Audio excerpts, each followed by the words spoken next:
છેલ્લા 28 વર્ષથી કાર્યરત સંસ્થા કચ્છ જિલ્લા ગ્રામ વિકાસ સમિતિ ગોધરા અને માંડવીમાં છેલ્લા 34 વર્ષથી કાર્યરત સંસ્થા અંધ અપંગ માનવ કલ્યાણ સોસાયટી દ્વારા વતન પ્રેમી દાતાઓના સહયોગથી કચ્છના જરૂરિયાતમંદ 3 બહેનો અને એક દિવ્યાંગ ભાઈને ટ્રાયસિકલ આપીને તેઓને આત્મનિર્ભર બનાવવામાં આવ્યા હતા।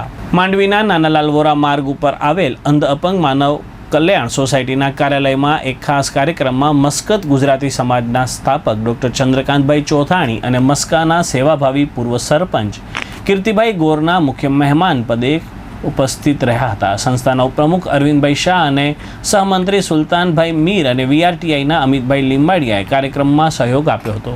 સમગ્ર કાર્યક્રમનું સંચાલન સંસ્થાના મંત્રી દિનેશભાઈ શાહે કર્યું હતું, જ્યારે સહમંત્રી સુલતાનભાઈ મીરે આભાર દર્શન કર્યું હતું।